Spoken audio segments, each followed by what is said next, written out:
Monarch Legacy of Monsters Season 2. Oh boy. Also, sorry for this video not coming out earlier. I was on a trip with the family, had a lot of fun, went to New York City. Traffic was absolutely fucking hell, but yeah, back to the video. I had been keeping up with Legacy of Monsters Season 2 as it was releasing weekly ever since they first announced that it was coming out. I was hyped for it. I was really excited for it because I loved Legacy of Monsters Season 1. I did a whole fucking video on it. I was planning on doing another sort of video like the one I did, or the review style I did before with this season, but I don't want to put too much time, effort into basically just calling this season a fucking mess. The plot feels all over the place. The characters aren't nearly as intriguing as they were in season 1. The present characters anyway. The past timeline is actually pretty enjoyable, to say the least. And the Titans. Oh boy, the Titans.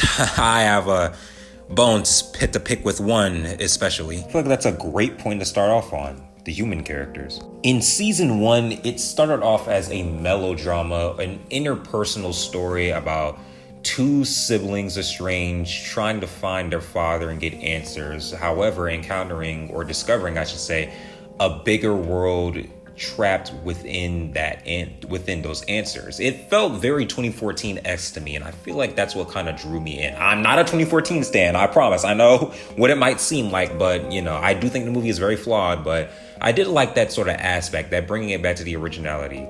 Here, it starts off with the action, and it kind of stays there to a very detrimental degree. Instead of being more grounded and realistic in the drama, it feels more, I don't know, it's super exaggerated. Like, it just feels like something the characters wouldn't actually do in the situations that they're occupying themselves in. It feels like they aren't really given much to do in the first couple episodes until, you remember Hiroshi, right? The driving piece that brings Kate and Kentaro together to basically the whole driving point of season 1.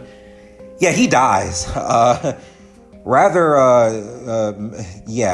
fucking dies, rather undramatically too. I feel like now that he was here, the writers really didn't know what to do with the character afterwards, so they're just like, oh, let's kill him, give something for the other characters to do. It's very poor writing decision, and that just left a bad taste in my mouth. I really didn't like that decision at all. It does give the present human characters more motivation to focus on what's actually happening in the plot, but then again, even when it does get to that point, they still lose all interest. They all go about their own things. Everything feels just all over the place. It's not as structured. It happened in season 1, but I don't know. The structure pacing just felt more on point, and like they know where they were going. Here, it's just more random and just chaotical nonsense. The human antagonists this time around are Apex. Yeah, remember that little teaser we got in Monarch Legacy Season 1? That was supposed to just tease Mechagodzilla because Monarch Legacy of Monsters was releasing around the time of Godzilla VK. Yeah, no, they're the antagonists now, when in reality, it would make more sense for the eco-terrorists to be the antagonist, considering it takes place pre-King of the Monsters. Hell, they even tried controlling Titan X, which is something that the Orca, remember that legendary, or the Monsterverse is just swept under the fucking rug for whatever reason. The Orca, the device, yeah, that was used specifically to try to control the monsters. They use something like, they don't use the Orca, but they do something like that similarly. It would have made more sense for the eco-terrorists to do something like that. I just don't understand why they weren't a part of the fucking story at all. It would have been so much more compelling if one of the eco-terrorists got with one of the protagonists from our main group, luring them in with false pretenses, acting all nice and coy until swept under the rug and pulled into a bigger plot, sort of paralleling what happened in season 1. I don't know, man. There's just so many ways you could have done this better. I thought the past timeline was pretty decent, though, for what they gave us. The whole cult worshipping Titan X, God, I hate that fucking name, was pretty cool. But again, it's just it's there in service for the main big bad. Again, it just feels like this was like a monster of the week that shouldn't be. I don't know, man. We'll get into Titan X soon, but I don't know. I just hate how the whole plot revolves around this one thing. It's annoying. Like, I know Godzilla basically revolved around Godzilla in season 1, but That was more so just a glimpse into what was keeping them from living the lives that they should have been living. Like, Godzilla has basically, or just a bigger monster, the Hollow Earth in general has just encapsulated their lives so much that they don't even have time for their families. That's what was the main driving point. That was really the heart and distrust amongst these characters. So for this whole season to just be, oh, look, here's a new big bad, let's all focus on that now, it feels like something out of the movies that's been stretched and bloated out for far too fucking long. Keiko has absolutely no problem adapting to modern technology, even though she's been in the Axis Mundi for fucking 20 years, which is certainly a choice. Kate also has a connection with Titan X due to her being in the Axis Mundi for a prolonged period of time, which, I mean, I guess the Axis Mundi can not only distort time, but connect you with Titans too. So whatever, I guess the rules for the Axis Mundi are very loose. And I'm pretty sure they did that on purpose so that they can pull some shit like this. It allows her to let Titan X return, or I guess guide Titan X back to the Axis Mundi. So I guess they plan on doing more with that in the future. I can't tell at this point. I don't know what's canon, I don't know what's not. The MonsterVerse is just being weird. They haven't introduced time travel, not really, but the properties of it are still there. Kentaro just gets fucking shit on multiple times by the narrative in this series, dude. It's funny as shit at times. I don't understand why the writers have such like a disdain for him too. He has a dream sequence too with Godzilla attacking Tokyo. Titan X is there too, and I don't know. The way they frame it is weird too. It makes it seem like Godzilla is like he's, agonizing over his father's death. And the way the episode frames it, that episode in particular frames it in the way as Godzilla is the reason for his father dying, even though Titan X was the cause of it. I don't know. It was really weird and out of nowhere, and definitely trailer bait, because obviously we all thought Godzilla was finally arriving in Tokyo, except nope, never happened. It's really all I want to say or care to say about the human characters. The Titans, on the other hand, are... Kong is just a raging bull on steroids the entire fucking season too. Like, he gets angry at Titan X awakening so bad, like he tries to run and go find her and fucking fight her and everything. It's fucking, he's acting like GVK or GXK Godzilla at this point. The whole final fight between Kong and Titan X just feels more useless and unnecessary more than anything. They try to build it up a lot as importance in the previous episode 9, where like, we need Titan X to kill Kong so that the rift can stay open and yada yada yada. But I mean, Kong doesn't really fight Titan X. Well, he fights Titan X, but when she does open up the rift, he just kind of lets her do it. He didn't really stop her anyway, so he didn't really need to be there. And if anything, they kind of just make Kong and Titan X fight, which is fucking pointless. I mean, we know why they fight anyways. Again, viewership, but whatever. Kong is there. Godzilla is used sparingly, I would say, in this series. He doesn't appear until the 6th or 7th episode, I believe.